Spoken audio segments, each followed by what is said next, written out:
Happy Sunday, everyone. Happy Easter Sunday if you guys celebrate that at home. I hope you guys had a great weekend. Man, what an episode. I don't think it's coincidence that Logan is no longer with us in today's day. Wow. Happy Sunday. Happy Succession Sunday to you all. Elliot here from MovieFiles with our live after show discussing the most recent episode of Succession. So glad you guys can join me tonight because I tell you what, if you would have asked me 3 weeks ago, hey, Elliot, we all kind of had an idea that maybe Logan might die by the end of the season, keyword being end of the season. But 3 episodes in, and here we are, ladies and gentlemen, we have to say goodbye to the one and only Logan Roy, the man himself, the man, the myth, the legend. He's no longer a part of the show. What now is the big question. Wow, I am so happy to be here with you all because I seriously, I don't know how I can process this. If I would just watch this with myself and have you all to kind of have this therapy session with that we have every Sunday. So yeah, we're going to talk through it, man. This was an unexpected chain of events that took place tonight. And, I'll get into my breakdown again. Appreciate you all. We have 80 people watching live.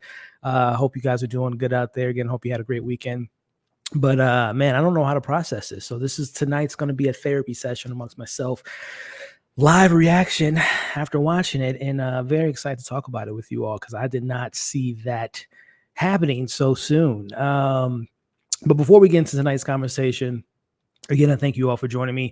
If you enjoyed this episode, if you enjoy being here every Sunday with me, do me a favor, hit the thumbs up, share the stream so we can get as many Succession fans on tonight's, chat and have a conversation with you all.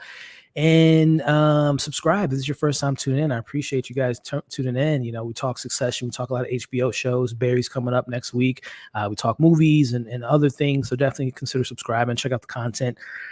Man, I'm really this episode, man, really caught me by surprise. I don't want to throw out the hyperboles, but this is one of the most well crafted episodes, and the feeling of uncertainty. I don't know if you guys, have ever experienced a loss of someone close to you, like a parent, or for me, it was my grandparent who was, very much so like a parent to me, just because she raised me, her, my mom and her, and that feeling that you have when you don't know what's happening, right? And you get that call, and it's like not real. It's like it's a dream or a nightmare.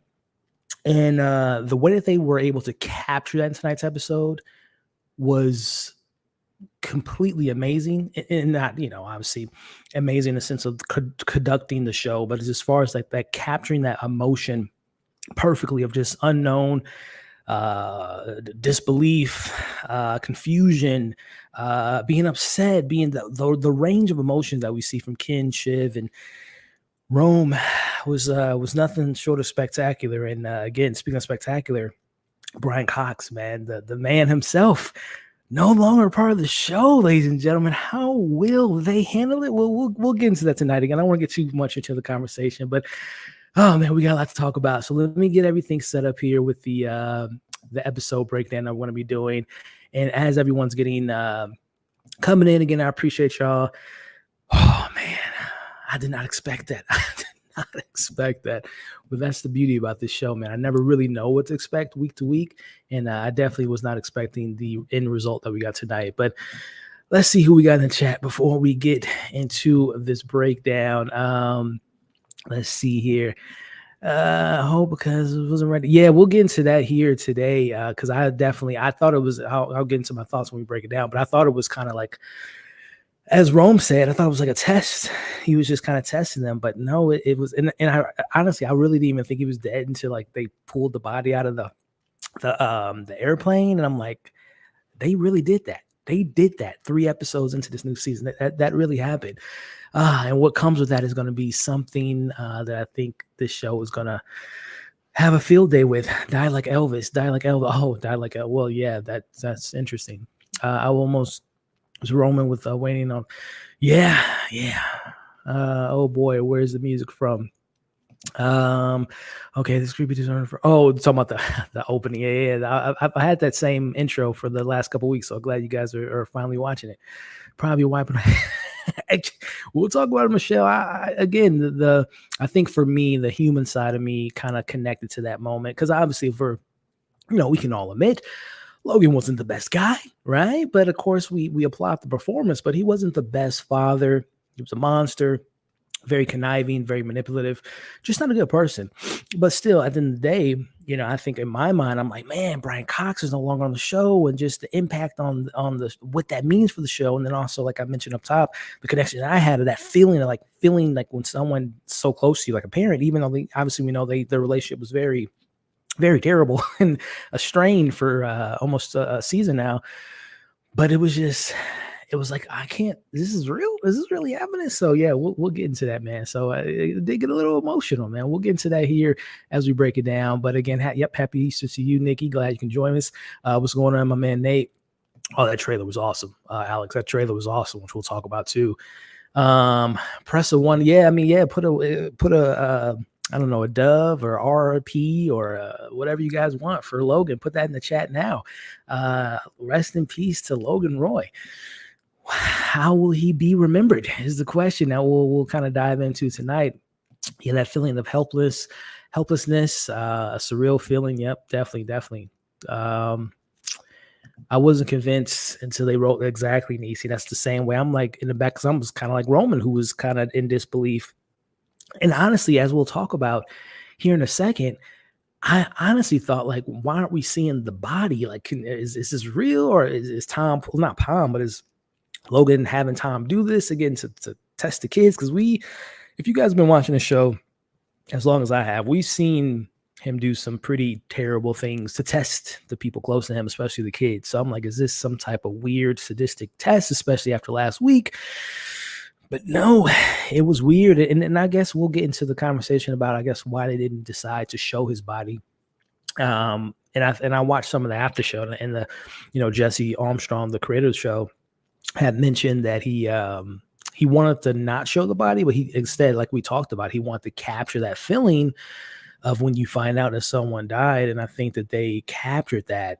It was incredible. It was incredible. But man, Logan, man, he went out, okay, putting the doves, putting the, I would say the classic Logan line, the F off, but of course, YouTube monetization, don't want to put that out there. But yeah, man, let's just get into tonight's episode, y'all, and breaking it down. And again, for all those that are watching live, I appreciate you. Again, put hit the thumbs up, consider subscribing if you haven't already, and we're going to have a conversation. So definitely continue to leave your comments in the chat. I'm going to try to get to them as often as possible, and we're just going to have a good conversation tonight, y'all. So with that being said, welcome everyone to tonight's discussion for episode 3 of Succession, the 4th and final season, episode 3 being titled Connor's Wedding. And if you all have been following these breakdowns, these recaps, I mentioned it, I believe, in episode 1, that whenever there's a wedding in this show, they tend to not disappoint.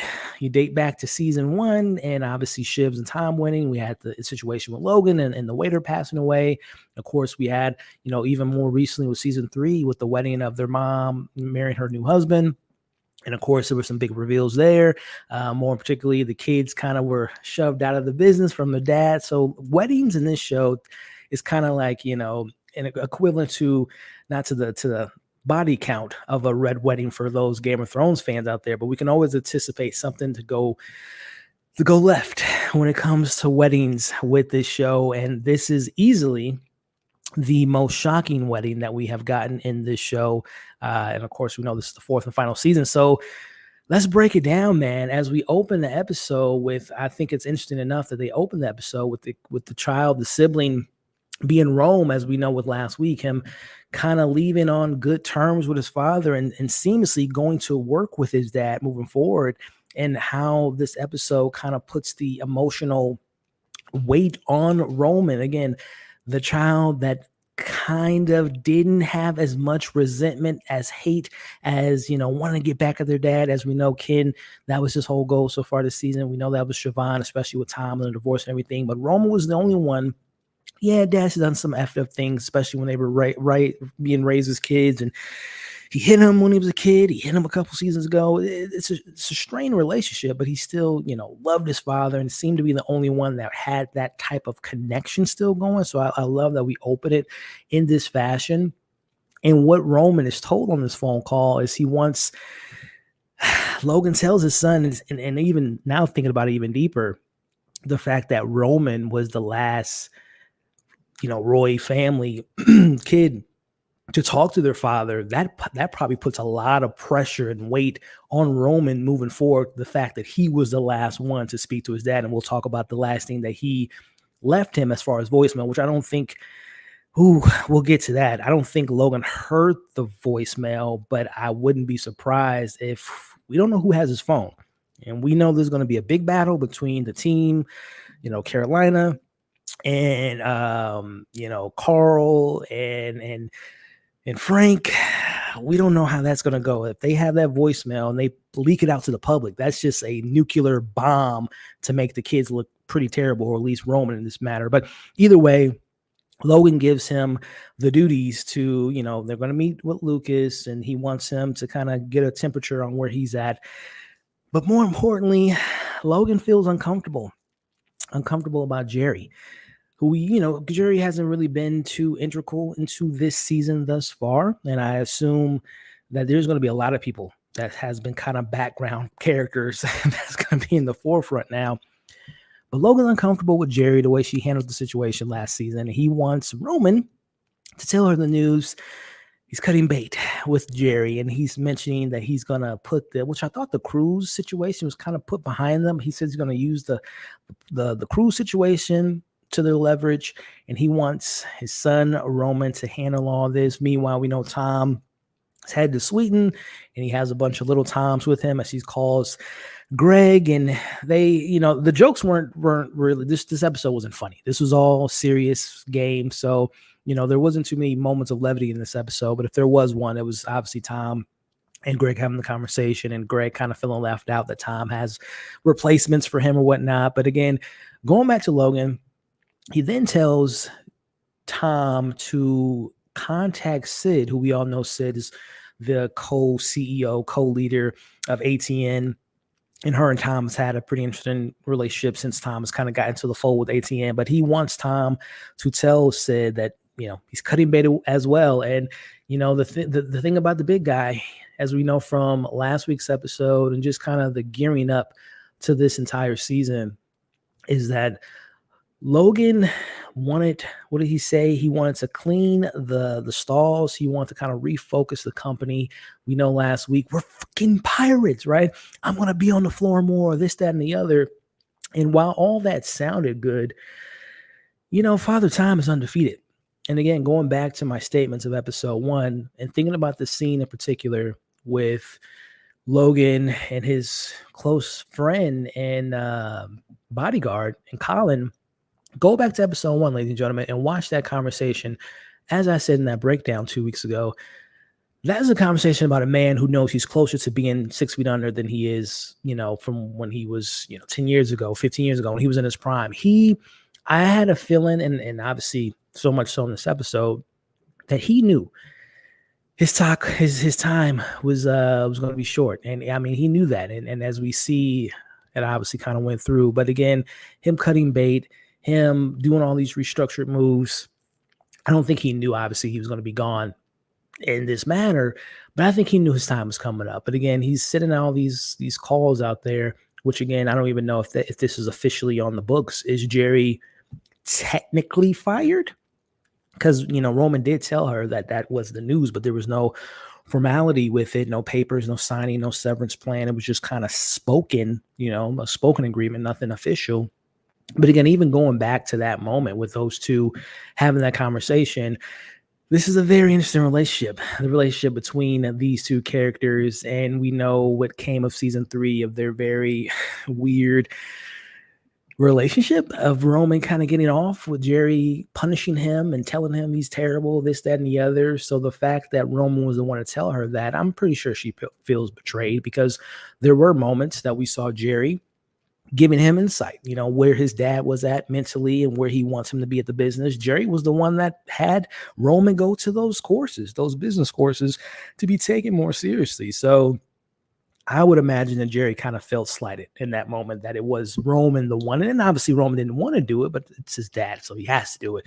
So let me know in the comments, guys, how you feel about that kind of, will Jerry be out for blood per se towards Roman? Will she use this whole situation against him?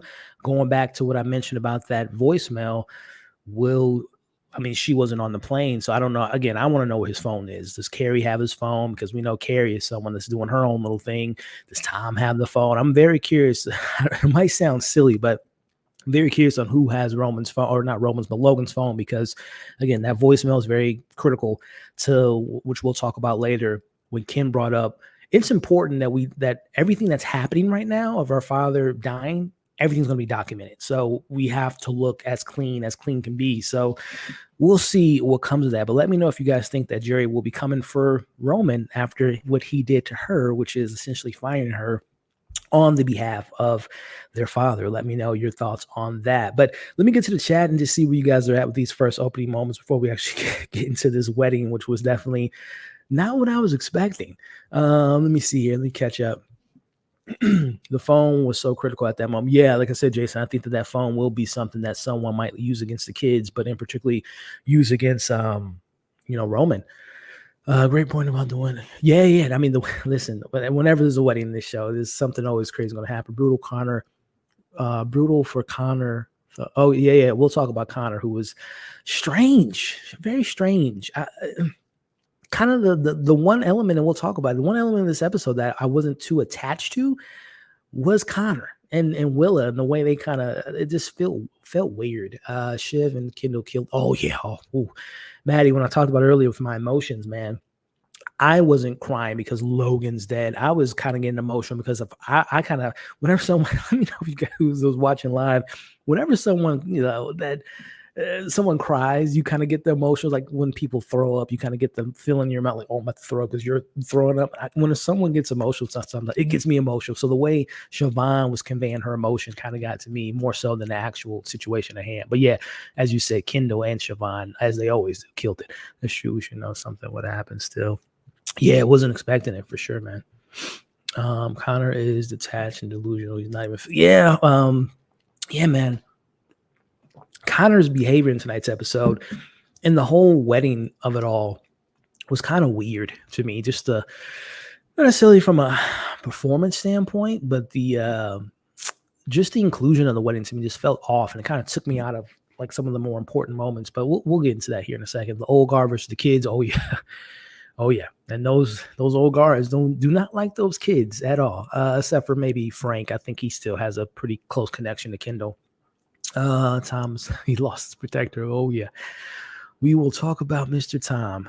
Father Tom's undefeated. Just what? Yeah, that's true, man. Even the great Logan himself couldn't run from death. Funeral was going to be nuts. Ooh, Maddie, yeah, man. I mean, of course, I thought about that, but just thinking about how that episode's going to be. Is that going to be like an episode next week? Is that going to be a couple weeks down the road? That's going to be something to really look forward to, because that's going to be a whole. And again, if you go back to my episode 1 breakdown, I mentioned, I got this feeling of like 3 weddings or 4 weddings and a funeral, and here's that funeral that we're looking forward to, in the sense of just like it's going to be just who's going to be there. Is the press going to be there? Are they going to fight at the dad's funeral? Ooh, so much to gravitate towards when that eventually happens. But getting to the actual situation at hand, ladies and gentlemen, when we go to the actual wedding, man, Connor was not kidding about the wedding here, because it was lavish is not the word I would use to describe the wedding. It was pretty, I don't want to say run down. They were on a beautiful yacht, in New York. And, of course, I'm sure this was more money spent at this wedding than I would ever probably see in my life, but it wasn't as, lavish and as, Jory is as we would imagine a family member would have, especially going back to season 1 with Shiv having her wedding at a castle in London or in England. So definitely wasn't the most lavish lifestyle. But anyway, going back to the conversation at hand, Jerry is she took the news, and I'm really very interested on what they do with Jerry, because she has been kind of putting in the background for this season thus far. So the fact that when she does get the news, she takes the news almost too well, if you ask me. Like the way that she was looking at Rome and was given the news, and again the way she reacted to the news, and she told him, that this is fine, and she even brings up the messages, the picture that he was sending her. Again, I'm very curious on Jerry and how she's gonna moving forward with this situation at hand. But she takes it, again, too good in my opinion. She even tells him thanks. And again, I'm just very curious on what she has up her sleeve. Will she come for the kids? Will she come for Roman? Will she be understanding of the situation at hand? Will she, again, it's just so much. I'm very curious about what the ramifications of his death is going to mean for the show moving forward. But Roman leaves, and this is the big moment here. Again, going back to the whole Roman of it all, the one child, the one kid that seemed to be more not concerned about destroying his father and ending his legacy and being so hateful. And also, by the way, we got a nice little cameo. I don't know if there's any Jamie Chung fans out there, but she was in tonight's episode, which was cool. I'm a big fan of hers. I like seeing her and stuff. I think the last time I saw her on an HBO program was Lovecraft Country, which #bring that show back immediately.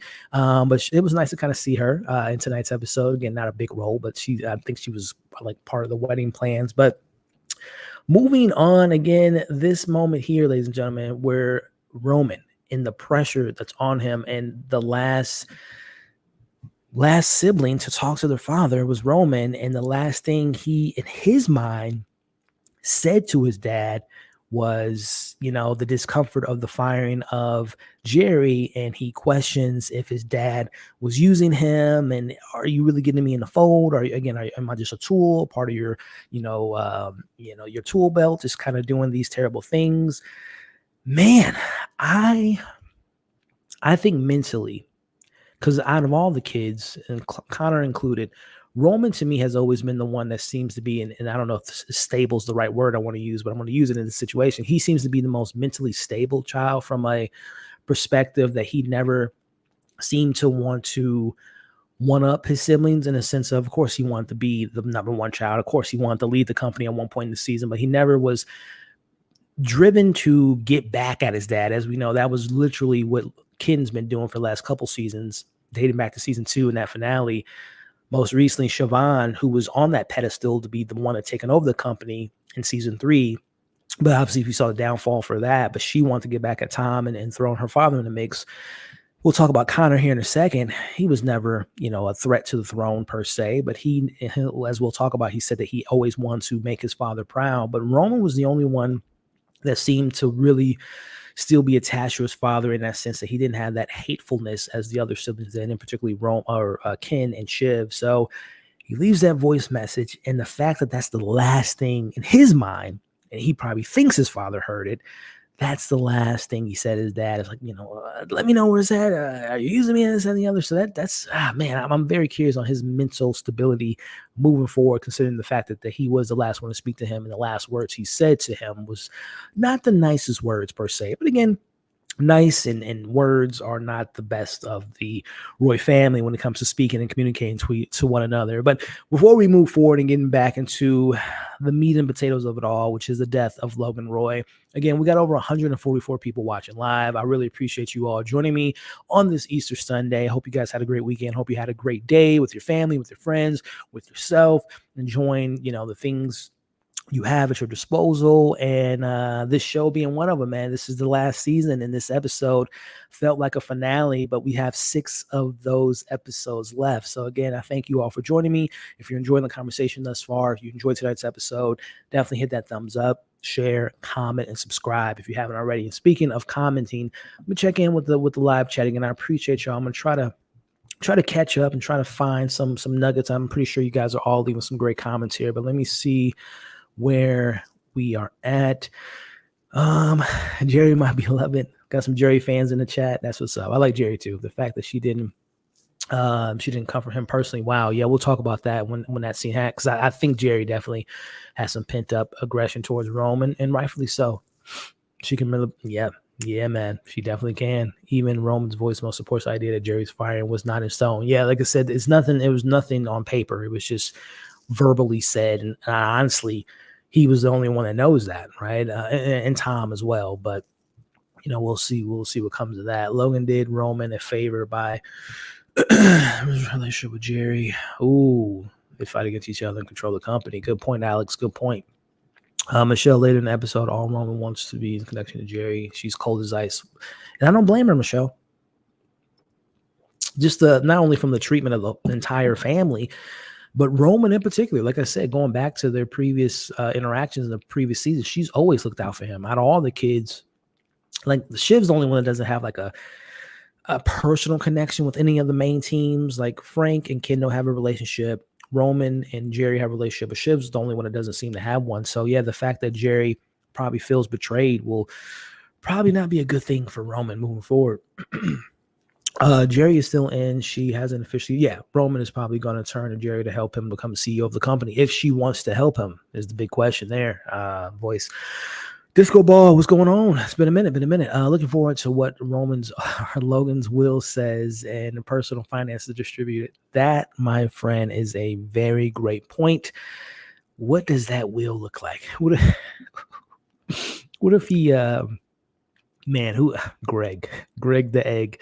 No, I mean, again, we talked about it a couple weeks ago.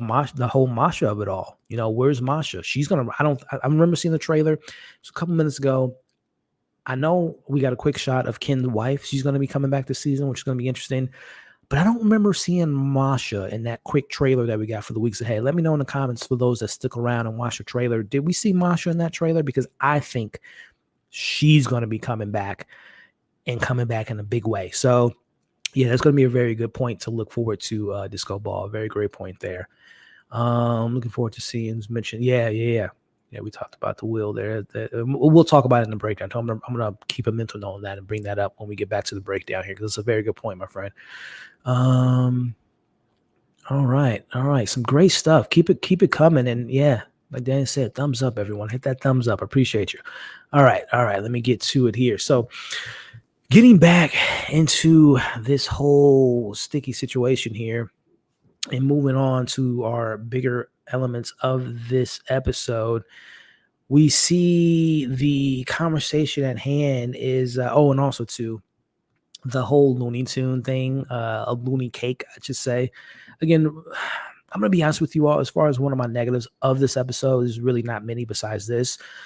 The Connor of it all, I still feel like the show is Connor is an interesting character. He's a forgotten kid.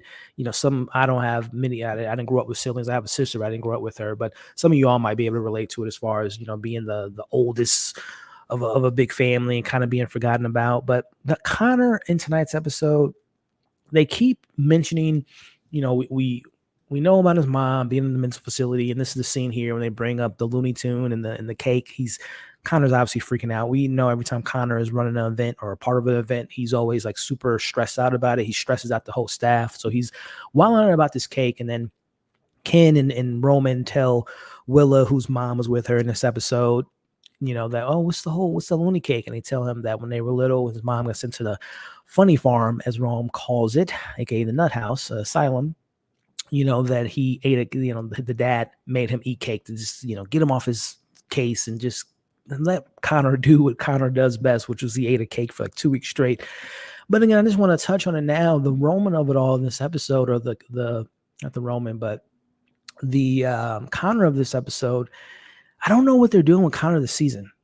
And I don't know if the show has really, just kind of thinking of it as a character, I don't know if the show knows what they want to do with Connor. And I mean, it does represent the character very well, because they don't even know. Connor is just forgotten about a lot of times. But in tonight's episode, it just felt weird.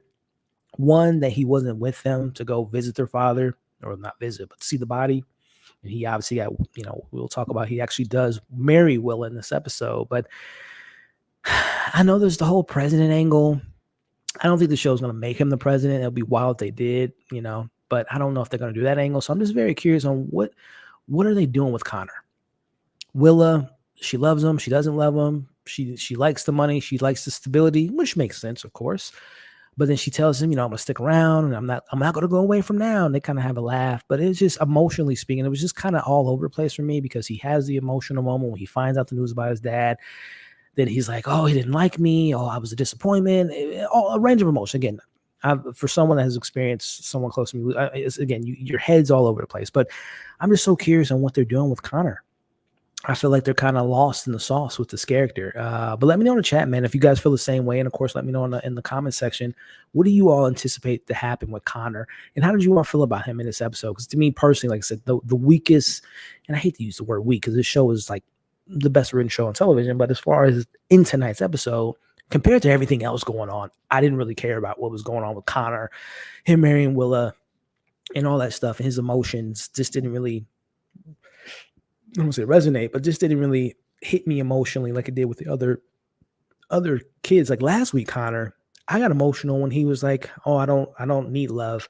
I've grown up not loving," or all this stuff he said last week. I felt that Connor emotional than I did in tonight's episode. He actually lost his father in tonight's episode. So I don't know. Wasn't really on Connor's page tonight. I wasn't really liking what they did with him tonight. But again, that's just me. Let me know how you guys feel about it in the comment section. But getting back into the actual moment.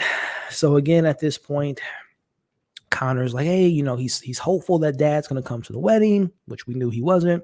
But the siblings are like, who's going to tell Connor? And Shiv was like, okay, I'll tell him. But at this point, Shiv's going off to talk to some people, whatever the case may be. And the call comes in. Interesting that Tom called Roman and didn't call Shiv. It's interesting that they didn't call Ken first. So I'm very curious on why they chose to call Roman first. I don't know if it was because obviously Tom knows that Roman's essentially back in the fold. And last time Connor or Tom saw Rome, he was with his father. So very interesting that they called him first. But anyway, the conversation happens. And this is the moment of truth, ladies and gentlemen. Tom calls Roman and tells him that Logan is very, very sick. He's looking bad. Things aren't looking well. They're doing some chest compressions. He's not breathing. And immediately, this is again, the way that this episode captured that sense of disbelief, the way that they captured getting that call.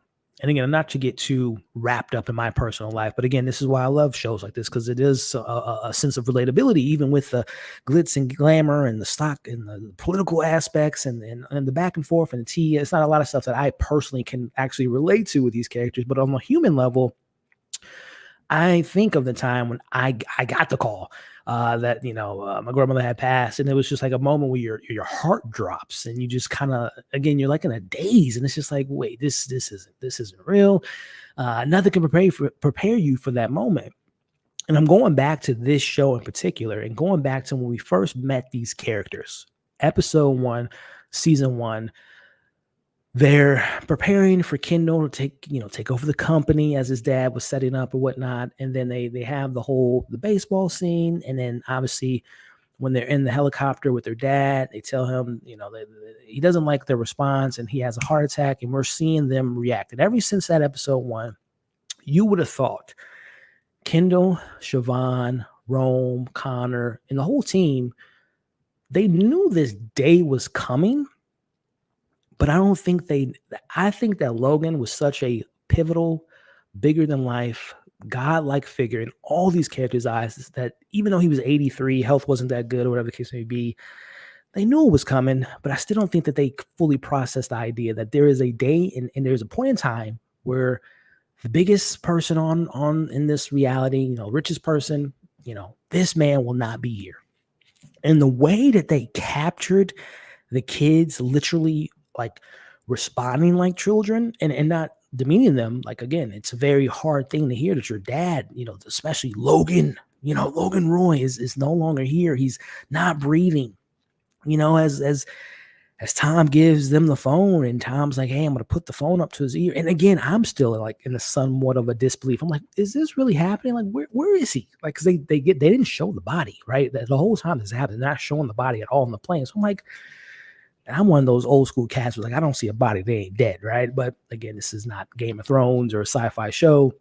It's, this is grounded in reality. When Tom's on the phone with them, is like, hey, I'm going to put the phone up to you, and seeing Roman just being like, I'm telling y'all, man, this is why I love this show, because it's not only the incredible writing, but the performances. I don't know where, Rome went to as an actor, or Ken went to, or Shiv went to, but wherever they went, it felt real. It felt raw. It felt honest, because I think in their minds too, they're probably thinking, this is the last time Brian Cox is going to be on the show. I don't know if any of these real life actors, if they've lost a parent and they went to that dark spot to kind of relive what it's like to lose someone so close to you. But whatever they went there, and it felt real. Again, hearing Roman on the phone trying to talk to his dad and being like, Dad, he's like, I love you. You're, what do you say? You're a monster. And not in a negative way, but like you're a beast. You're my dad. You're undefeated, right? He's like, you're a monster. You're going to win. And then this is the part, and I don't know if this is him saying this because he's in disbelief, or if this is like true, real emotions and how he really feels. But he tells his dad, you were a good man.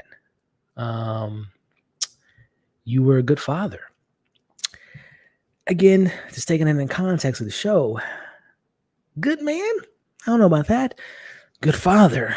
I definitely don't think that is the case. Again, just basing off of all the stuff we know from the show. But again, I don't know if this is from a raw emotion. This is how he really feels. This is why he wanted to join his father. This is how he always feels about his father. But I'm looking at these actors, man. I'm looking at these screenshots that we have on the screen now, and I'm just looking at this sense of like loss and disbelief and just not thinking this is actually reality. And when we see Ken, who Jeremy Strong, we all know out of all the siblings, he's kind of been through the ringer through so much, right? Whether it was a divorce, him really going to battle with his dad the most out of all the siblings, to him being, a part of that waiter dying in season 1. Like Jeremy Strong, again, I always applaud everyone on the show, but the way Jeremy Strong is able to convey sadness is like, he just takes it to another level for me.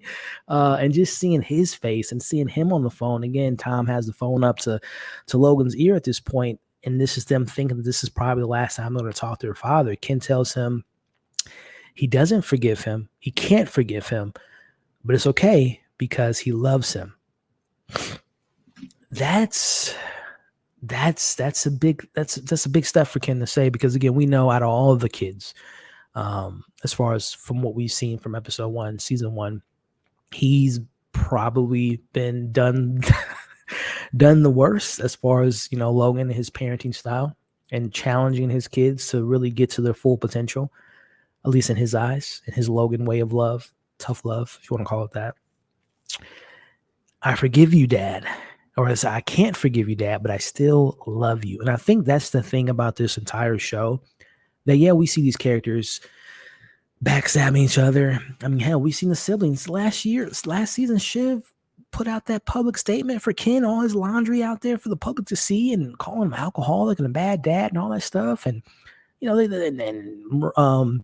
Ken doing that thing when she was doing her speech in the speaker, and the whole song was playing when she was talking about the crew situation. I mean, they've done some pretty bad things to each other, but in a weird way, they still have love for each other, right? That's the thing about this family, man. They're dysfunctional as all hell, but they still love each other, man. So that line to me was something very moving for Ken to say that as he's looking for Shiv, and Shiv doesn't know what's coming. She's having a regular conversation with, I don't know, 2 random people.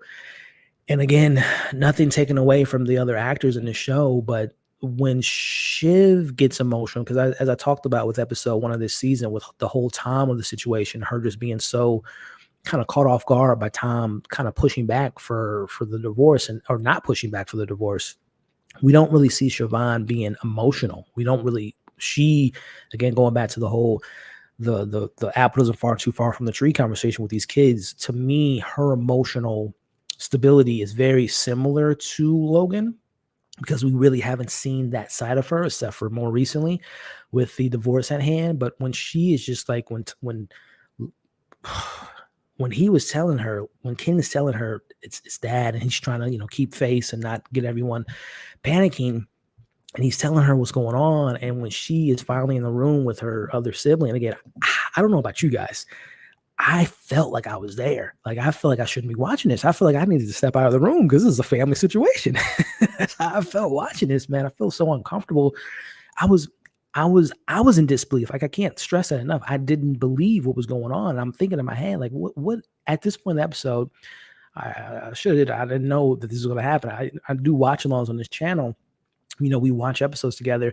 My reaction was literally, my jaw was on the floor. I was just as confused as these characters. And again, it speaks to the writing, it speaks to the directing, it speaks to the acting, obviously. But I'm looking at my notes here. I literally have in all caps, what is going on? The sense of tension, not knowing what's happening. I'm just reading my notes verbatim. It is so well written. As we see, Shiv is on the phone with him now. She's crying.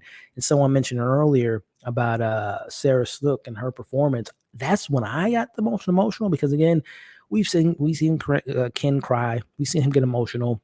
We've seen other characters kind of break down at their lowest points, but we really, besides this season, man, we really haven't seen Siobhan get to those levels. And again, of course, she was sad when their father was in the hospital in season 1, but again, it's a rare thing to see. And when she got emotional, that got me emotional, man. And that's when they're saying on the phone that Logan's heart has stopped. He's not breathing. And again, I'm just looking at my notes. What is happening? And I have right here, episode 3, Logan dies. And I haven't, what's going to happen next? Literally is what I'm reading from my notes here, man. But before we get back into this emotional situation at hand, I'm going to see what you guys are talking about in the comment section. So let's go ahead and pivot over to you guys. And again, we got 159 of you guys watching live. Again, this is my therapy session. I'm so glad I have you guys to kind of lean on and talk to openly about this episode, because it really kind of caught me off guard. So if you guys are enjoying the conversation, you're glad to have another group of individuals that talk about this show and love this show just as much as we do, then definitely hit the thumbs up. Hit the share button too, man. If you guys have a Twitter or Instagram, you guys want to, hey, man, Elliot's live talking about, one of the best written shows on TV. Come and join the conversation. By all means, hit that share button. And if you're tuning in for the first time and like, what is MovieFiles? What are we all about? We talk movies, hence the title of my my YouTube channel, but we also talk about shows like this. We're going to be talking about Barry next week. We got Beef. For those that watch Netflix, the Beef show with Steven Yeun and Ali Wong. I mean, there's just so much stuff we cover. So definitely take a look at the channel, man. See what we cover, and you might enjoy it, and you might be happy to be a part of this community. So definitely consider subscribing. So what you guys talking about? Let's see. Zia, what's up, Zia? How we doing tonight? Happy Easter to you. Disbelief is something that she mentioned. Yep, totally agree with you. I love that the audience and the kids learns about stuff from Tom. He's my favorite. That is funny that Tom was the one to tell the news. But again, it was just so interesting that Tom called to me. He called Rome first and then called Shiv. Maybe he did call Shiv and maybe she didn't answer, because we did see in the episode. Oh, shoot. I forgot about that. There was a scene, and I don't know if I can find it here. Now thinking about it, Tom did call Shiv, but she didn't answer her phone. She was ignoring his call. But I wonder, I'm trying to see, I can't remember where it was in the episode, but I take that back. Tom did try to call Shiv first, and I would assume it was because of the news. But yeah, I wish I could find that screenshot, but I'm pretty confident. Let me know in the chat too if you guys are on the same wavelength as me, that Tom did try to call Shiv first, but she was ignoring his call for obvious reasons, because they're going through a divorce right now. So very, very interesting stuff here. But let me get back to the comments here. In real life, a billionaire like Logan Roy with health problems would travel with a doctor and a medic at all times. That's a good point. But I think from what we know from Logan in this show, anything like that you're mentioning looks like weakness, especially with him trying to sell his company. Him having a team of doctors following him around from place to place, logically, it would make sense, right? But knowing how Logan operates, he's so old school, he would take that as a sign of weakness. So I think that's why I totally agree with you. But I think that's why he didn't have like a doctor follow him 24/7, because, tabloids, paparazzi, this, that, and the third creates that narrative that, oh, he has a doctor with him, his days are numbered. That's where my mind's at, why Logan wouldn't do that. But I definitely know where you're coming from with that comment there. For the first, that's what I was getting at a little bit earlier, Liv, was you would have thought that they would have been prepared for that. But then I go back to what I said, to your point, is that they probably, as like crazy as it sounds, they probably just never expected this to happen. They never expected the big man to actually come down to, dying. Yeah, I feel you, Nate. And again, shout out to Sarah, man. These actors just know how to act, right? In most general terms, man. Let's see here. They very briefly show Logan lay on the floor when Tom was on the phone, and they closed the door and started talking on the call. Yeah. And that was prior to that scene. Is when I'm like, when are they gonna show him? But yeah, that moment there, it was like, oh no, this is for real. He's really on the floor. And then in the back of my mind, I'm like, well, we've seen this happen before with him in episode 1. And we know he's had health scares in the past, but not like this. But yeah, sorry, the first season, stroke, not hard. Oh, okay. Thank you for the correction. You had a stroke, not a heart attack. Thank you for the correction. Carrie's reaction on put a pin in that. Because yes, I do want to talk about what I assume to be the next set of episodes is them versus they. They being the team, them being the family. And Carrie, wonder what side of the fence she's going to lie on when Roman sort of collapsed on the floor. Yeah. Lots of flashbacks in the second episode. Ken being king of the hospital. As in just to get the words, number 1. Yeah. I think Greg and Tom are going like going to work together, which you're referring to. More like toxic dad, not a great provider. Yeah. Very much so. Very manipulative. The kids were lying through their teeth, calling him good dad, saying it's going to be okay. But I mean, they are telling him what they think he wants to hear. Yeah, Nate. And that's the thing about this family, man. It's just like, I would imagine growing up, and they said so much so in various moments throughout this series, that emotion wasn't a thing that their dad was the best at. Conveying your emotions, speaking about your emotions is more or less the opposite. Suppressing it, using your emotions and going to work and making $1 billion deal, selling a company, buying a company, versus like actually talking. So yeah, you're definitely right, man. This is just a reflection of how they were raised.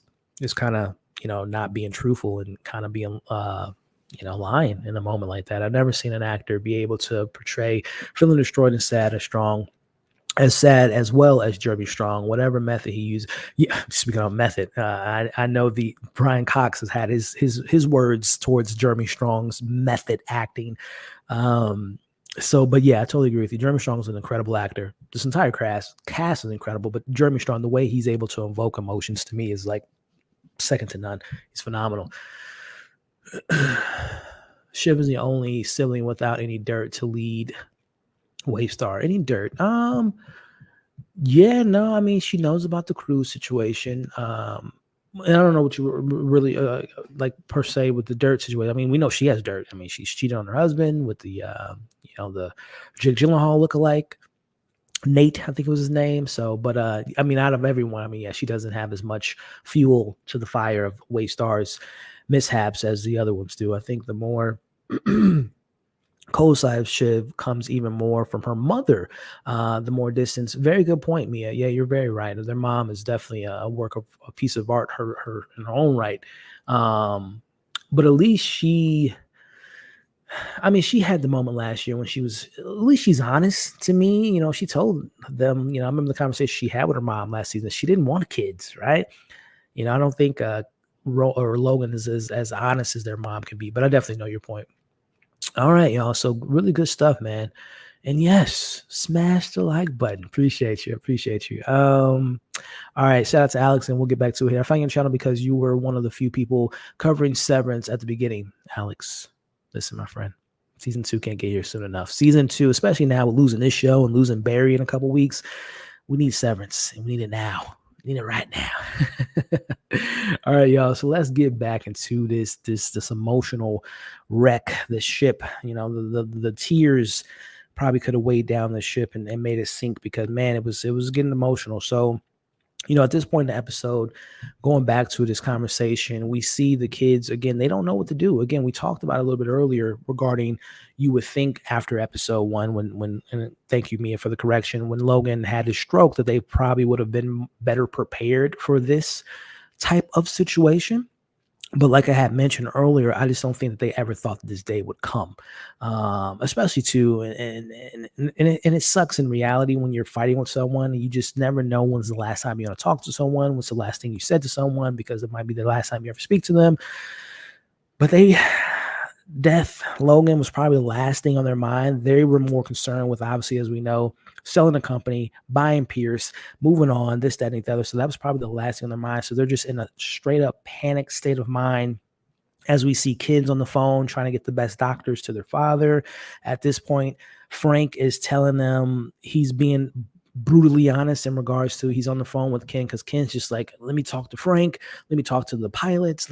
What's going on? Again, that sense of just not knowing was just captured perfectly in tonight's episode, especially when you think about, if you put yourself in their shoes, these kids are spoiled little brats that hasn't, got their hands dirty a day of their lives. But just the idea that normally at a drop of a finger, a drop of a hat, they can get what they want. They can fly a plane to get where they need to go. They can get answers from Congress. They can sway the political campaign to see who's the next president. They have so much power at their hands that this is a moment that they're powerless. They don't know what's going on with their dad. They can't get to their dad. They're just confused, right? They feel helpless. Someone mentioned earlier in the chat, they feel helpless. Helplessness is how they feel.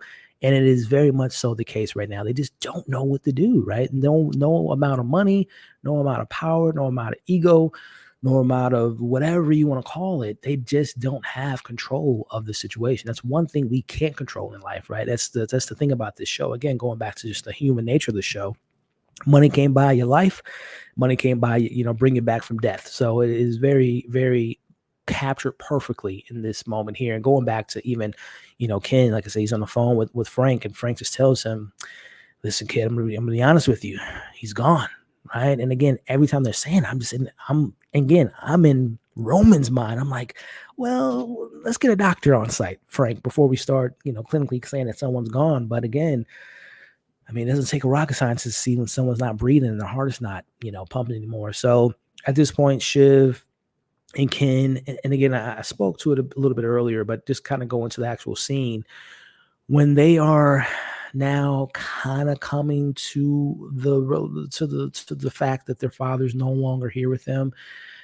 They got to tell Connor, right? And again, while this is going on, I actually kind of forgot for the 15 minutes that this is going on. Oh, damn, they're on a boat because their brother's getting married. And I'm like, in my mind, how is Connor, who's obviously already unstable at this point because he's like the cake, the Looney Tune, is Willow really gonna love me? This, that, and the third. He's on cloud 10, just being Connor. How will he react? And his reaction is kind of interesting, kind of weird, kind of. He seems detached. I don't know if that's the word, but they tell him the news, and Connor says he never liked me, referring to himself. He never got the chance to make his father proud. And we see him he can't take this in right now. He kind of walks away. Man, again, I mentioned it last week. I felt more emotionally attached to Connor saying he's never been loved than I did in this scene. But, again, just taking those words and put them in and breaking it down from what we know from Connor and his relationship with his father. Yeah, man, Logan wasn't a good dad to Connor.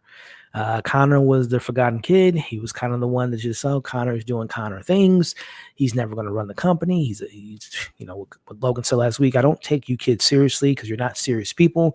Well, I think Connor's the epitome of not being a serious person. But again, that is a tough pill to swallow to say that, out of all these kids, and I would imagine Connor is probably in his late 40s, early 50s. for all his time on Earth with his father, he never was able to impress him, especially with the other three kids doing a little bit more than he has. But I can understand where he's coming from in that moment. But again, I just didn't feel as emotionally like attached to Connor in that moment as I did the other three siblings. Again, let me know how you all felt about that at that point. But of course, as things are playing out, we see that the siblings are kind of fighting on the situation. Again, this is when Rome's like, we don't know if he's dead, so stop saying he's dead. We don't know. We know. Again, so relatable when you don't want to be in the truth of the situation at hand, you're in disbelief. So, he says his sorries, and the day is here, man. And again, my question that I had in my notes was, whoa, like while this is going on, who's in charge? Who's the one that's going to make the call as far as calling the stock, the shareholders, calling Lucas, getting all their ducks in a row? Because unfortunately, the human side of this situation at hand is when you have someone as powerful as Logan pass away so abruptly, there's so much at stake right now. And I love what Ken says a little bit later as far as this moment being so significant, because it is so significant. And especially in this situation, I don't know, I'm thinking of like Game of Thrones, of like when Ned Stark died or when Catelyn died. It's just like, okay, who's going to be the king? Who's going to run the North? And, what happens when Joffrey died? Who's going to be, that's where my head's at. HBO show, that's probably why I'm thinking about it. But it's just like, who's going to be running the kingdom? Who's going to be the king of Waystar, especially now with this acquisition with Gojo? So we see Carl is in the airplane. I'm like, oh man, Carl, Carolina, Hugo's on the plane, but Hugo, Frank, they have been with this man for probably their entire career. Especially Frank. He says he's been working with Logan for 40 plus years, really good friend. He was, an advisor for many years. They've had their ups and downs, but the fact that they are now like, man, he's gone. It's time to get ours, man. I am so intrigued to see how they handle this situation, because one thing that they have over the kids is they know the business. They know the business more than the kids do. Let's be honest with each other. They know the ins and outs of Waystar way better than they would ever imagine. It will take them 20 years to get to the skill, to the level of knowledge that they have following this family for so long. But just seeing them on the plane and seeing Carl pouring the drinks and them talking about getting the timeline all in order. In my mind, I'm like, man, these kids need to get ahead of this. I know the emotional side of them is getting the best of them, which understandably so. They're very much in shock, and they should be. This is their father. This is the person they thought that they probably, I would imagine that Shiv, Ken, Rome, and Connor thought that they probably going to die before even Logan died, right?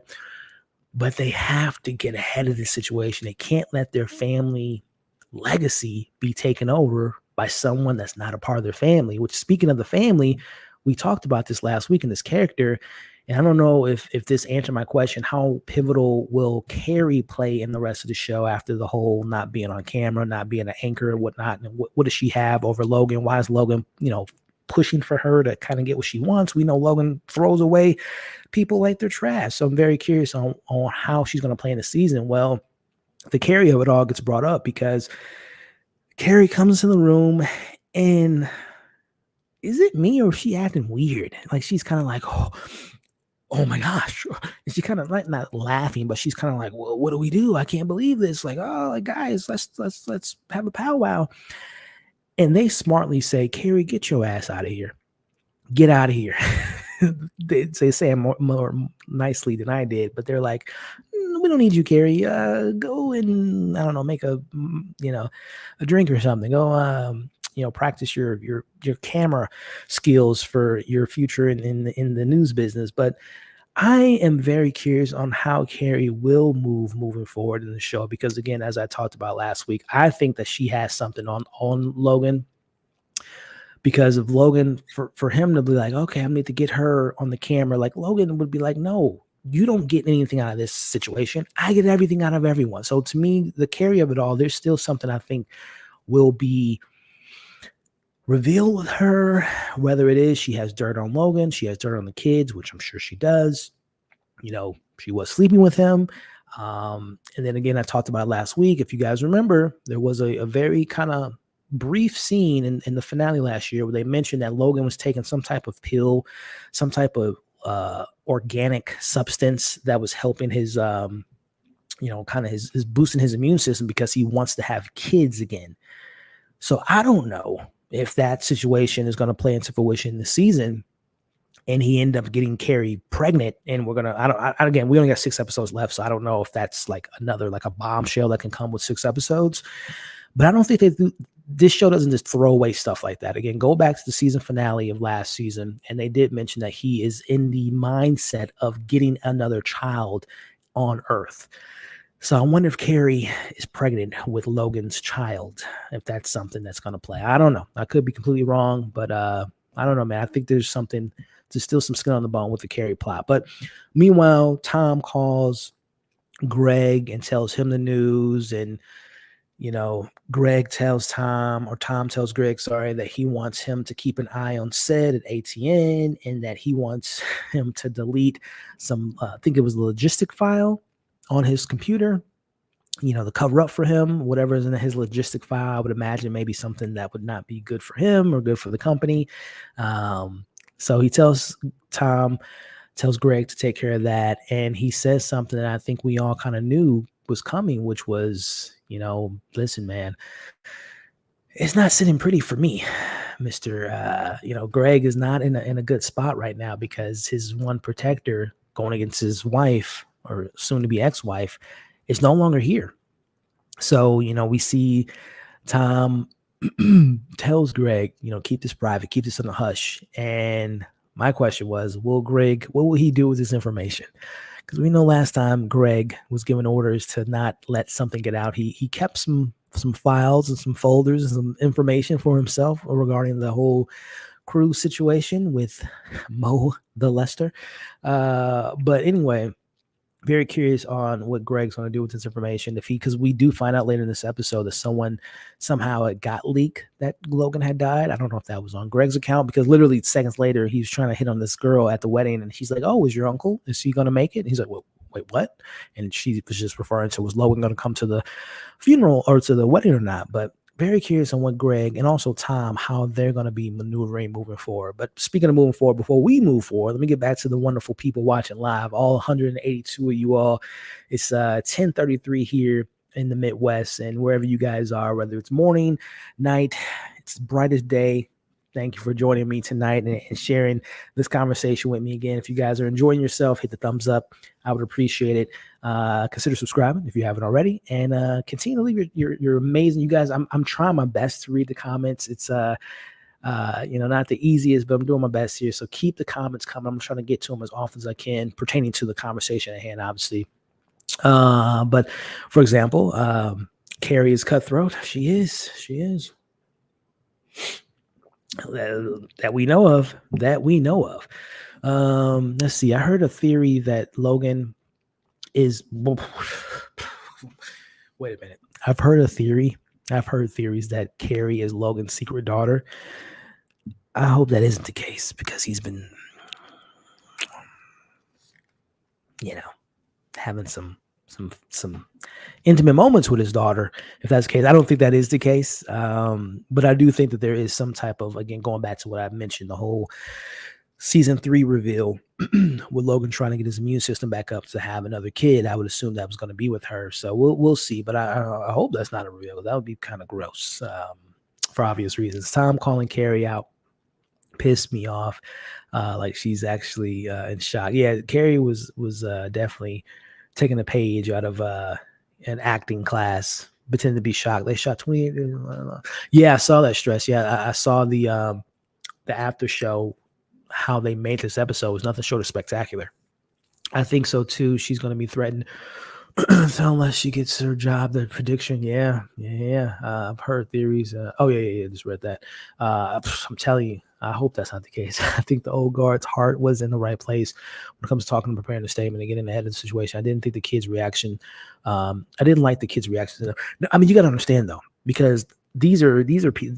They have their lives they have their families and business and their livelihoods at stake. So Of course, they will want to look as good as and as clean as possible throughout this process, and they want to make sure that whatever benefits they get comes to them in the best way possible. So I totally understand their position and understand what you're saying there. But and the kids of it all, I feel like their reaction is pretty genuine and pretty a good reaction for the sense of we can't have outsiders running our company and controlling the narrative, controlling the statement that they're going to be putting out at hand, controlling the timeline, contacting this person, that person. The kids don't want them to have all the power because at that point they're just going to end up losing some things. Signatures are going to be signed, board meetings are going to be happening without their knowledge. So I actually am the reverse of this comment here. And again, I appreciate your comments, but I think that the kids' reactions were pretty legit because you don't want to lose to these people that, as you mentioned, the old guard, they have a lot more knowledge and been in this position as far as knowing the business more so than them. So I don't disagree. I don't disagree with the way that the kids reacted to them in this moment. But excuse me, let me get back to where we at. I'm trying to find some. You guys are leaving some great nuggets, man. I think the kid who comes out on top, unfortunately, is the one who ices out the gravy and handles the business of it all. Probably isn't healthy. Yeah, good point. Good point, man. Carrie, Margaret, Tom, separate wants to get off the plane. Frank, Hugo, Carl, yeah, good catch.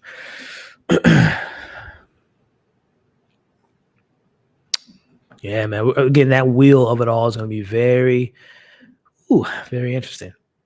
Yeah, man. That funeral, that's going to be. I don't know if that's like a season finale type of episode or a next week episode, but whenever we get it, it's going to be a doozy, y'all. It's going to be a doozy. But back into the conversation at hand. Let me see here. So during this whole time, as we kind of talked about here, the kids are rightfully so kind of in the position, in the state of mind, like, wait a minute, we can't let, Carolina and Carl and and Frank handle the timeline, handling who to call, who's going to call Lucas, who's going to put out a statement. They had to get ahead of this.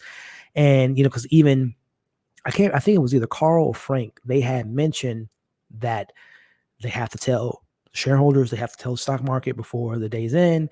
And then I can't remember who it was exactly, but they mentioned, you guys were estranged from your father, right? And that's where, again, Ken is so smart in this moment because he has to separate his emotions from the business side of it. Because right now, very much so, Shiv and Rome are very much in their emotional state of mind, which, again, completely understandable. But while the team's on the airplane sorting all this out, King brings up a very valid point, which is we have to get kind of our stuff together right now, right? Because in the books of history, when this is all said and done, everything we're doing right now is being documented, being examined, going to be put under a microscope. Everything you could think can go bad, can go wrong in the situation. We have to control the narrative.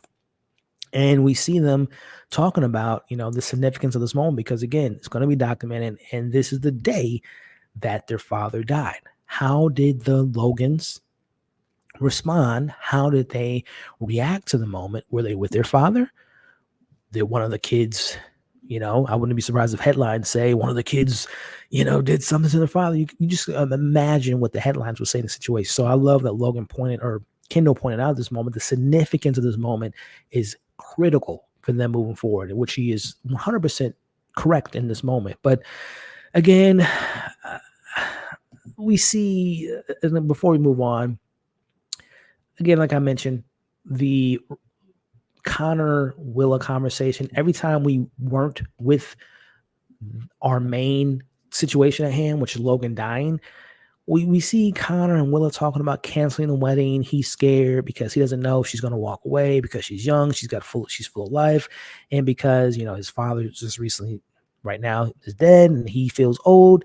And he says, are you just with me with money? And I respect this out of Willa, which I don't blame her. You got this man paying for your book that she wrote or the screenplay that she wrote. He's paying for all this stuff. Call it what it is. She is a gold digger, 100%. But at the same time, if someone's giving you the money, you can't say no to it. Anyway, she says to him, "Yeah, Connor," and I respect this from her. yeah, there is a sense of me that is with you because, yeah, having money and having stability and safety is a part of this relationship that she understands. And I'm pretty sure Connor understood that as well. They're being adults in this moment. I can appreciate this. This is probably the most reasonable conversation we've ever seen them have. And he says, but didn't she? And this is the lies, truth. Is she being honest? She tells him, but she is happy with this relationship. And more importantly, she assures him that she won't walk away. And they have a bit of a laugh. And we obviously see them. They do get married with a handful of people seeing this happening. So I don't know. Again, I talked about it earlier. All this stuff didn't really matter to me, but I'm very curious on if this was a true, honest conversation that Willow was having with Connor, that she is happy, and she did feel comfortable with the decision she makes later in this episode, which was ultimately deciding to marry him, and she is now a part of the family. So again, talking about control and narrative and creating a sense of who's going to be running the company. I mean, he now has someone on his side that's now she's someone that gets a cut of that pie because she's now brought into this family, this very chaotic family, no less, that just lost the head of the table at this point. So at this point in the episode, the kids do decide to have the conversation that they need to control the narrative. They need to get their ducks in a row. They need to be the one constructing or drafting up the actual statement. And, the question gets brought up that Rome has to talk to Lucas. He has to be the one that has to talk to him because he has the best relationship with Lucas out of the kids. Hugo is just like, it's a good idea. You guys are, doing some good stuff here. But going back to the beginning of this episode, which was the conversation that Mr. Roman had to have with his, what do we call her? His ex-lover, with Jerry here. He has to, he's telling Jerry, and he kind of wants to have a conversation with her because, again, going back to someone leaked that his death is out there. So they're trying to put out as many fires as they can. They have the conversation with Jerry right now. Rome, and he doesn't explicitly say it, but you can read his body language. You can read the room. He wants to have a conversation with her because he just lost his dad. And I don't blame Jerry. She's like, yep, cool. All right, man. Peace. Room's yours. All right. Sounds good. Peace. See you later. And we see Roman's just like, I'm sorry. I didn't mean to fire you. I was just, don't shoot the messenger type of situation. He wanted to talk to her. He wanted her to consult him. He wanted her to, be there for him in a way. But like I said, come on, Rome. What did you expect for her to just stop everything she was doing and just, hug you and assure you that everything's going to be fine? I don't blame Jerry at that point. Again, you fired her earlier. The way you handled the situation wasn't the best. Again, I know he was given orders from his father, but I think she was expecting a little bit more loyalty from him. But again, I'm very, very curious to see what Jerry's going to do in the situation, because she's been kind of, like I said, she's been sidelined since the finale or since the back end of season 3. And I think she's going to be coming back kind of full force in these next 6 episodes. And more importantly, her and the relationship with Rome. But as we wrap up this episode, y'all, again, if it wasn't already official, it's now officially official. As we see, the kids are now going to the where Logan is, and we see Colin there, right? He kind of we never really know who Colin is, the bodyguard of Logan, but you could tell he's kind of distraught. He's kind of upset about him losing his boss, right? But also losing a friend. I really do think that Colin really did have a friendship and a bond with Logan over all these years, especially everything that he has done for this family. So yeah, it was very, very upsetting for him. But speaking of upsetting, and this is why I always say that Shiv, out of all the kids, man, she's the kind of the force behind it all, as far as getting stuff done in the company, and her emotional state is a little bit more stronger than her brothers. She's the one that gives the statement to the press, and she tells them, the rumor or whatever the case may be, it is true. Father has passed away. We lost a Titan. We lost a good man. We lost Logan Roy, and the world will never be the same. And we see, as the press would do in a situation, who's going to lead the company? What's going to happen? Blah, blah, blah. And she says, we're going to go through the proper channels, and what comes of it is we're going to figure it all out, right? And again, shout out to Shiv because she was getting a little bit emotional, but she kept her composure. She said the right things, did the right things because her brother sure wasn't able to say that. But more importantly, y'all, let me find the screenshot here. But who does Shiv go to after she gives this speech? And that's Tom. By no means do I think this is a calls, truths. I don't think they're going to get back together. But I think there's a moment of like putting that stuff aside for the second and just kind of embracing the sadness and embracing the moment.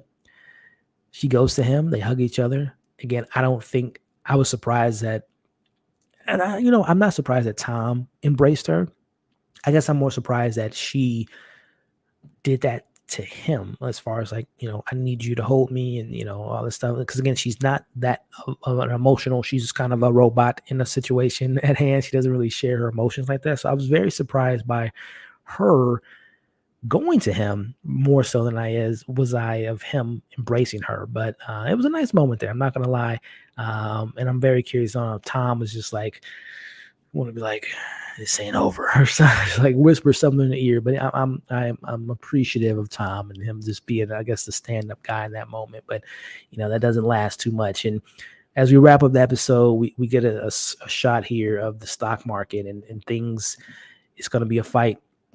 It is going to be a fight right now. Perception, how the companies perceive the king himself, the monster. Logan is officially dead. What does that mean for Waystar? What does that mean for Lucas? What does that mean for these kids' legacy?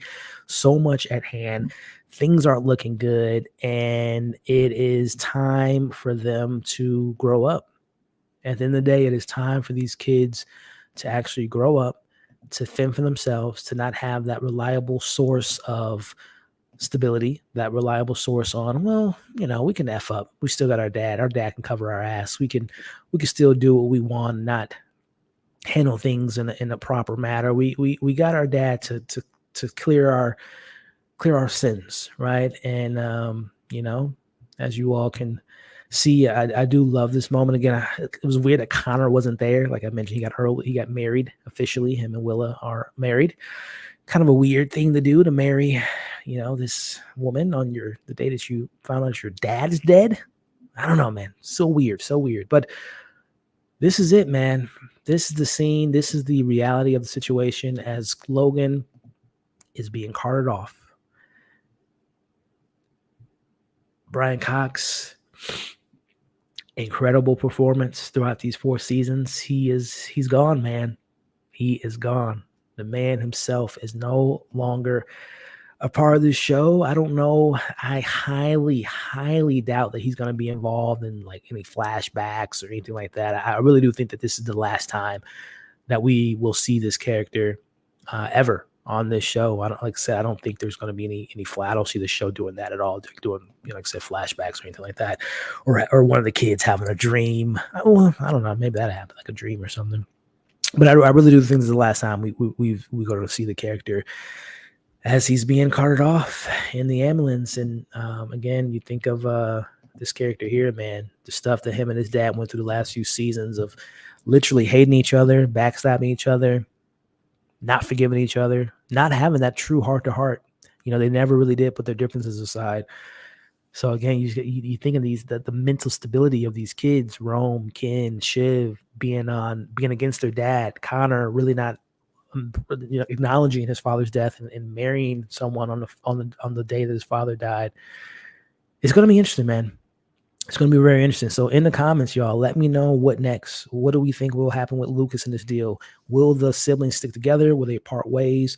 Will they cut each other's throats? What about the team? Logan's team, Carl, Frank, Catalina, Carrie, Hugo. Like, will they go against the kids? Will they try to help? I doubt it. Jerry, will they try to help them in a situation? Will they try to get as much as they can out of the situation? Let me know in the comment section. Again, thank you all for watching the breakdown portion of this video. We're going to still have our conversation in the live stream, which you guys should join us every single Sunday where we go live with our after show. But let me know in the comments for those that are watching the breakdown, pros, cons, thoughts, theories, and everything in between. Like, share, comment, and subscribe, and we'll see you guys in the next video. But we will continue the conversation because we're still live. That's just going to be cut out for the breakdown of tonight's discussion. So same question for you guys. Matter of fact, let me know in the comments if you want to put a score in there. What would you guys give tonight's episode? I'm at a 9.5 out of 10 because, again, my only issue with tonight's episode was just not getting a good idea of what they're doing with Connor in tonight's episode. And whenever we checked in with Connor, I just feel like it didn't take away a lot, but it kind of took away the stuff that I was more engaged with. So I give it a 9.5 out of 10, but let me know in the comments for those that are still here. What would you give tonight's episode out of 10? Let me see. And again, too, man, like I said, I guess we can just acknowledge it. We talked about it up top, but this guy here, man, final comments, y'all. What do you think about this character? How he went out, how they handled it? Did you anticipate it? As far as, I think we all kind of knew that this was probably something that they were headed towards, but how do you feel about the positioning of having him die in the 3rd episode of this season? Let me know in the chat, and again, let me know your score. Brian Cox is a lot of screen presence. There's a huge hole in the show without him. Truly the son of, yeah, man, it's going to be weird. It's going to be kind of like again, brought up Game of Thrones a lot tonight. It's going to be kind of like when we lost, for those, well, spoiler alert for those that haven't seen season 1 of Game of Thrones. 5, 4, 3, 2, 1. Spoiler. When Ned Stark died, that was like thinking, I didn't read the books of Game of Thrones. I'm thinking Ned Stark's like the character, the lead character of the show, but he wasn't. But yeah, very much so the huge figure of the show. We still have screen time flash. Well, I don't know, man. The way Brian Cox was talking about it in the after show, it sounded like this was his last time on the show. And he was like actually pretty moved by it. Like he seemed to be pretty, like he wasn't crying or anything, but you could tell this is he said it's like one of the best things I've ever been a part of in his very great career as an actor. So you can tell that it seemed like this will be the last time we see him. I could be wrong, but we'll see. Maddie's saying media companies, especially important ones, was tracking. Oh yeah, you're right. As far as like the news of it all. Yeah. Oh, you think she leaked it, Carrie? Yeah, I wouldn't. Yeah, wouldn't be surprised. There won't be a happy ending. Yeah, I don't think so. Poor Colin. Yeah, man, I felt for Colin at that point, man. There's a past family BS. Usually no loyalty. Yeah. Doesn't like the idea of Tom. Little Greggy's decided to delete that file. Oh, he's gonna read it and keep. Yeah, good point. He did that before. He has a history of doing that, of not listening to Tom and keeping stuff for himself. We will see a different. I think so, Zia. I think so. Remember, Shiv's original career was a political communications consultant, so I'm not surprised that she gave this. Yeah, good point, voice. Yeah, very good point. Good point, my friend. Manson most likely leaked information. If it was leaked, Trey would keep the fire. Yeah, great points, man. Great points. And I can't wait to get Alexander Skarsgård. Like, and again, I guess not positive, but I think with Logan no longer being a part of the show, that's gonna give more screen time for a lot of characters, to kind of step up. And I think we're gonna get a lot more of Mrs. Skarsgård in the coming weeks. But she pushed him away. Yeah, she did. Yeah, she kind of did. Because I think she kind of realized at that moment. But yeah, I agree. Everyone was great in this episode. That wasn't a real hug. We fully intended to be there. Yeah. Let's see.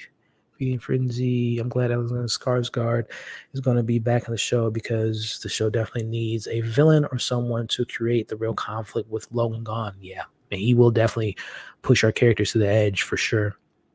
And Alexander Skarsgård, he's just such a great actor. I'm so excited to get him more back on the show. Excuse me, sorry about that. I think she's now under them again. Waste our possibility for. Oh, good point, Maddie. Shenanigans over the next. Yeah, it's gonna be some dirty and some crazy shenanigans for sure, Nate. All right, so we got a 10 out of 10, perfect 10, agree a 10 out of 10. Got some 10s. Y'all love tonight's episode. That's what's so. Like I said, I'm on a 9.5 just because I wasn't really too attached to the Connor of it all tonight. To be fair, Kendall danced with his children after killing. To be fair, oh, you're saying just like how these people kind of are detached from reality. Yeah, that was pretty sick. 10 out of 10. Gotcha. Agree. We will not get. Yeah, I don't think so, Douglas. I think I don't think we will, man. But again, we could be wrong. RIP Logan Roy, 1940 to 2023. Wow, we got some sad faces in here. Yeah, man. 10 out of 10. I thought the death was one of Logan's. Yeah, that's what we talked about earlier, man. I thought it was all a game. It's election year, 2024. I love the episode, but didn't think Logan would die so soon. I thought it was a joke at first. Yeah, Michelle. I think we were all in disbelief. Last week's episode, the big goodbye. Just so, but yeah, for him wanting to, he had his moment with his kids and kind of apologized in his Logan way. Yeah, good point. Good point, Michelle. Kids are gonna try to pick one of them. Yeah, that trailer, Nate. I don't know if you saw the trailer, man. That trailer was fire. It's gonna be a lot of backstabbing, a lot of maneuvering, a lot of power moves going on. We got another 9, got 10. Yeah, man, it's gonna be crazy. 11 out of 10. What's up, Utaka? What's up, man? It was man, Connor, like I said, the weaker element of this episode for me was Connor. I wasn't really vibing with his character in this episode. 10, 9. Blue Chaos. Tom's put it on the full CEO of Tom. Could you imagine? Tom's ass CEO, him and Greg leading the troops. 10, Zia with a 10. Man, y'all, I mean, this is great. Okay, I think this is the lowest one we've seen so far. I mean, by low, we're talking 8 out of 10, but Kathy with the 8 out of 10. Gotcha. Oh, 9 out of 10. I wanted more drama. There was too much chaos. I mean, listen, man, the drama was there, but more or less the feeling, the emotional feeling that they captured tonight to me was just excellent. Logan was complete savage. He was, man. One of the greatest characters of TV history is Logan Roy. I thought Logan was going to die around episode 8 or 9 or 7 or 8. Yeah, I agree. DC with an 8 out of 10. I did not see this coming in episode. Yeah, I think a lot of us didn't see it coming, man. How many episodes? 10. We're getting 10 episodes. Last year was season 8 was season 3 was the shortest, which was 9, but we're getting 10 episodes this season. So yeah, not so soon. Totally agree. It was a genius to have him die so soon instead of expecting the pro death. Yeah, because that would have been kind of and they even said so much so in the breakdown. They said that they didn't feel like they wanted to end it where he dies and have a funeral, stereotypical ending of a show. So yeah, very much a very bold move. Very bold. Ned Stark died in the pilot episode of Game of Thrones. Like, I'll never forget that. That was one of the most shocking moments that I've ever seen in TV history. Again, spoiler for those that haven't seen. Regardless of what people think, Game of Thrones, as far as the final season of Game of Thrones is still one of the greatest shows of all time, even with the shortcomings of the finale. But yeah, that was craziness. 8 out of 10 sign though. Just finished Beef earlier before the premiere episode. Can't wait to watch what you thought. Yeah, Nate. Yeah, man. It's a great show for anyone. We still got 145 of you all watching strong. If I can plug, no endorsements, hopefully maybe one day, but Netflix A24 new show called Beef, starring Steven Yeun and Ali Wong, about 2 strangers that get into a road rage situation, and we just watch them destroy each other's life, and it is fantastic, man. Can't talk about it highly enough. Friend of the channel, Utaka, shout out to him from the Horror Hour. We did like almost a 2-hour discussion of a non-spoiler review.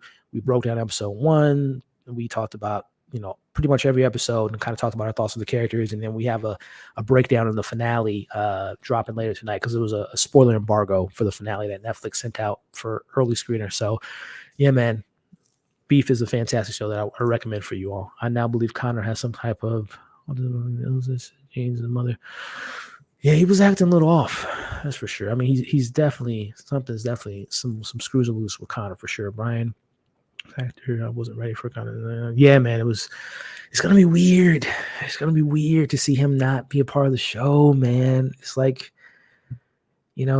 Logan was never my favorite character, but he's one of the greatest characters ever on television, man. It's like, I don't know, like I keep talking about Game of Thrones, but it's like can you imagine Game of Thrones without Cersei Lannister in the final season, like early on the final season. And again, I don't want to open up that can of worms for the final season because it was a lot of mishaps. But I'm just imagining just taking Cersei out so early in that season. It would have been so much different in a bad way. But yeah, very crazy, very crazy. I didn't see it coming, didn't believe it. It was true. And so, yeah, I know, right? Until they literally, Karen, for me, it wasn't until they pulled that body out 58 minutes into the hour episode that I'm like, it really hit. He's dead, of the flashback actual. I wouldn't want to see that personally, but we'll see. I love how they portrayed the media. That's how it is. That's how it be, man. Like, I remember there's been 2 celebrity deaths three that shook me to my core. Just to the whole idea of like celebrity deaths or someone that big passing away. Aaliyah, I remember her and how that was all handled, and it just kind of caught me off guard. Kobe Bean Bryant, my favorite basketball player of all time. Like, I broke down in tears, and the whole TMZ of it all, how they, TMZ got a hold of it before I think even Vanessa heard about it, which is just despicable on so many levels. And then Chadwick Boseman, man, when he passed away. So there's been, and also, so many other celebrities, but those 3 come to mind as far as just like the way how they got leaked out and how stuff got out there. Like I said, Kobe to me was just the way they handled that was so disgusting, man. But yeah, man, it is true how the piranhas, how the media just, take those things and run with it, they completely forget about the human side of it all, that someone just died, right? So, yeah. I'm excited to see what happens. The election's going to be very big, Douglas. Yeah, so based on the trailer, we're going to get more of that, which is going to be cool to see. Well, interesting. Yeah, you think he's going to be the villain moving forward? I mean, if you saw the trailer, it's like he's going to be excited for him to make the return. Yeah, and that was Rome's guy, right? That he wanted to win the president. Interesting, Travis. You gave it a 9. Very, very interesting. So love, one call back to back, regardless of their situation, is likely important. Also, if you love one's calls you back to back. Oh, yeah. Got you. There was. I don't remember seeing the funeral, and I'm gonna have to rewatch the trailer. If Logan had gone to the wedding, they would have saved him. Yeah, but coulda, woulda, shoulda, right? Coulda, woulda, shoulda. Greg will be. I'm feeling Logan Roy versus Lucas showdown. Oh, that'll be interesting. Well, Greg is sucking up. Oh yeah, very early on, he like comes into the room, was like, "Yeah, so what's gonna happen?" Olga versus the kids. Yeah. You want to see Roman snap? We'll see, man. Maybe none of the family will be the successor. I think someone from the family will be the successor. And if I want to put my money on it, I think Ken's going to end up on top. Because, I mean, it just, from a character perspective, going back to season 1, it was his to lose, which he did. So, Logan, the man you hate to love. Yeah, man. If Logan would have snapped, you would give it a 10 out of 10 if he would have just broke down. I mean, he didn't snap, but he broke down. I haven't really seen Roman get so emotional as he did in tonight's episode. I think it was genius to drop his death like a bomb unexpectedly so early in the season, just like how death is in real life. Like the kids were totally unprepared. Yeah, well said. I mean, that is the thing about death. I mean, sometimes, unfortunately, when you have people that's, dying of whatever the case may be, and you kind of can prepare yourself if they're like on a ventilator or whatnot, but something like this where it's just boom, most of the time, even when someone is on the ventilator, still like you can still prep yourself, but it's still not a reality when they're no longer here. So yeah, very, very good point. Very good point. I think the writer said so much so that, they played into the reality of real life, which we don't know. Right. So yeah, well said. Oh, that Will's going to be something else. Stress. That Will's going to be something else. Doesn't sound. Oh, well, Voice, listen, man. I know you've been a part of this community for a while. I wouldn't steer you wrong. That show is fantastic. And it is beyond entertaining. And it's very, very good show. So take it as you will, man. It's a really good show. Yeah, I listen, man. I wouldn't waste you guys' time, and steer you guys wrong. Beef is fantastic. It's one of my favorite shows. Early, we're only 4 months into the year, but one of the best shows so far this year for sure. Yeah. I'm glad you enjoyed it, and thank you for watching the coverage. Yeah, gotta look back at that and be like, man, those was fun, kind of final words. Interesting. Some great stuff, man. I'm gonna try to get some many before we wrap up here in a little bit. I'm glad you liked it, Zia. So glad you liked it. I wouldn't say surprisingly. A24 has a track record that's more hits than misses for me. And the one thing that I can think of that they do in the TV format is Euphoria. I know Euphoria isn't for everyone, but I'm a fan of that show. Even with season 2 not being as good as season 1, still a good show, good season of television. But A24 being attached, and when I saw Steven Yeun and Ali Wong, I knew it was going to be at the bare minimum a good show, but it ended up being like a great show. So I wasn't too surprised. I guess I'll say that I was surprised at how great it was. I knew it was going to be good, but it's fantastic. Yutaka can admit to that as well. Always down for a little advertisement for beef. The episode of television might be Wars Contender. Yeah. As far as tonight's episode, I agree, Yutaka. What's beef about? Well, it's about, like I said, as simple as the premise is: two strangers get into a road rage situation, and we just watch them literally try to tear each other apart, tear their lives down, get into each other's lives. One of the characters married, and there's a situation going on there. One of the characters has a younger brother and trying to get his family from, Korea. So I mean, it's just think of the craziest road rage scenario of like, what would you do if you had the opportunity to ruin someone's life, all based on your emotional stability not being stable, and just watching these two broken people trying to destroy the other person, but also destroy their lives. It's really great, man. It's a really great show. Yeah, no, I agree. It's a great binge show for sure. I love this beef talk. I love that we pivoted it over to beef. Yeah, it is, and it's as simple as it sounds. It's incredible. Kobe was sad. Yeah, that's man. It's my favorite. I grew up in sports and loved his game and all that, man. And when Paul Walker, yeah, that was good. That was a sad one as well. Should destroy him. We'll see, man. Thanks for the responses. I was on the fence to check it out. Yeah, no, check it out, Al. Let me know, man. Check out one of the reviews and let me know your thoughts in the comment section on one of those reviews. Shiv will not late time. That's why he wants the files to be destroyed. This is the mid-season trailer. So let's get the games begin. Oh yeah, it's gonna be something else. I would say Shiv. You think Shiv will take over? Oh, yeah, okay.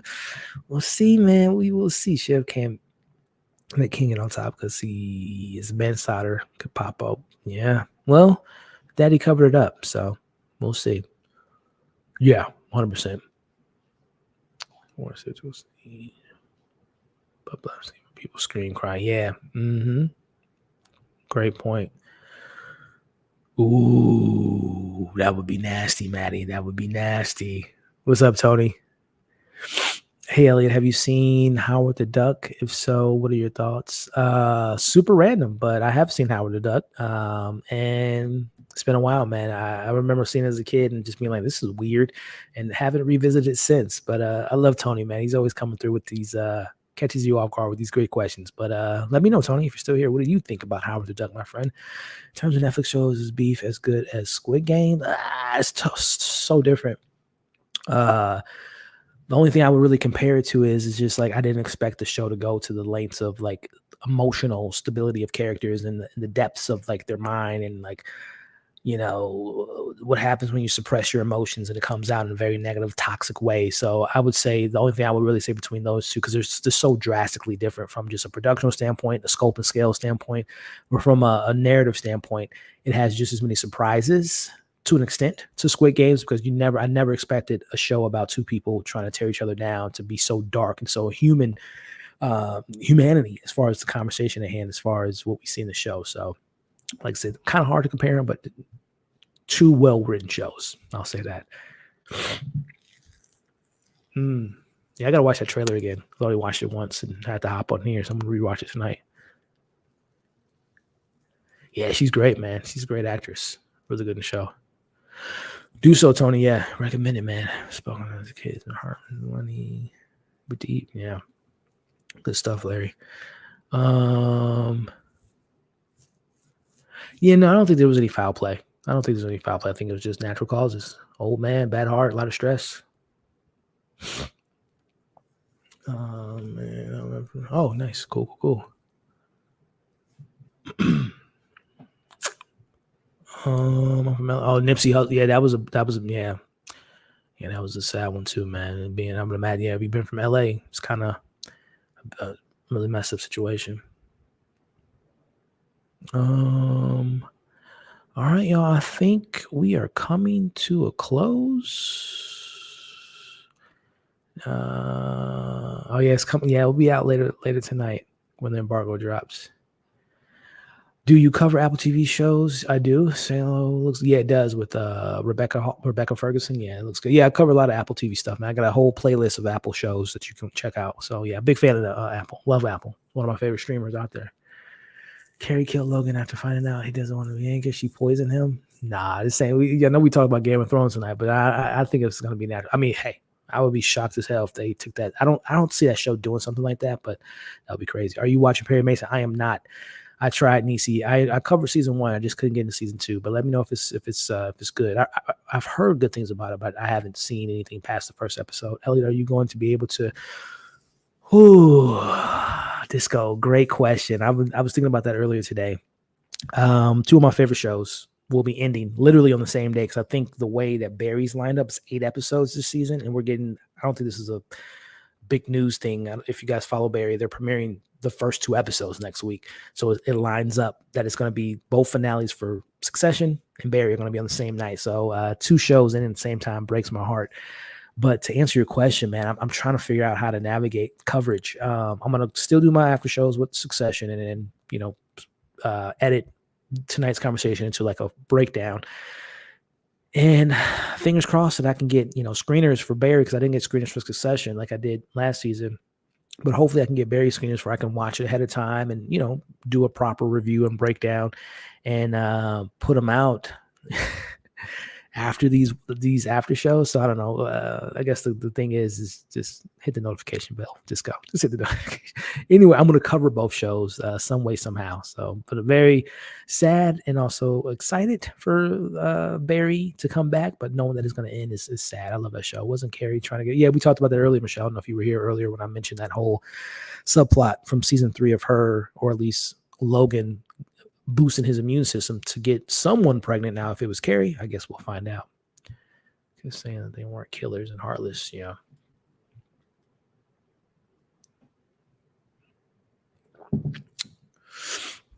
Steven Yeun has really started to take off his career after Nope, which he was really good in. Yeah, I mean, obviously a lot of us know Steven Yeun from Glenn from The Walking Dead. He's he kind of was trying to find his way into Hollywood. I think he's been doing a great job. He said Nope, but he's been in some other good stuff in the last kind of independent stuff with A24. Like Sorry to Bother You. He has a really good role in. He was in this one. Oh Jesus! It was this one movie he was in. Very twisted, crazy film. But yeah, no, I think what you're referring to as far as like him becoming like more of a household name since he was Glenn is really good to see him back in the forefront. And of course, Tony, I know you're a big Marvel fan like I am. It's going to be great to see him in the Thunderbolts in a couple of years. Sorry to Bother You. Burning was the film I'm thinking of, and also Minari. I don't know if you guys seen Minari. That was one of my favorite films in 2020. He's just a great actor, and I'm so happy that like you say, Antonio, that he's getting his recognition because he deserves. He's a fantastic actor. All right, man. I think we are wrapping this thing up. Any tips on getting started doing reviews on YouTube? You answer your own question. It's just getting started. Just do it, as they say in the Nike field with Air, which is a great movie, by the way. But no, it's just do it, man. We all got phones. We all got means of recording ourselves for the most part. If not, investing in a small camera, something to hear be heard clearly, and just doing things you love, talking about the movies and shows you love. And the way I approach my reviews is just having a conversation with my friends, which I consider you all, part of this community as friends, extended family. So just having fun and more importantly, just putting yourself out there and just pressing record, and you get better as time goes by. So the biggest tip I can give you is just start the journey. Don't hold it off. Yeah, such a good show. And I'm a big advocate for Apple. A lot of you all know that I love Apple. The way it's looking, well, I would say by the end of the summer, hopefully, but probably beginning of fall. Y'all really on this poison tip. I mean, that would be crazy if that comes up to be, but I doubt it. I think he did just die of natural causes, but we'll see.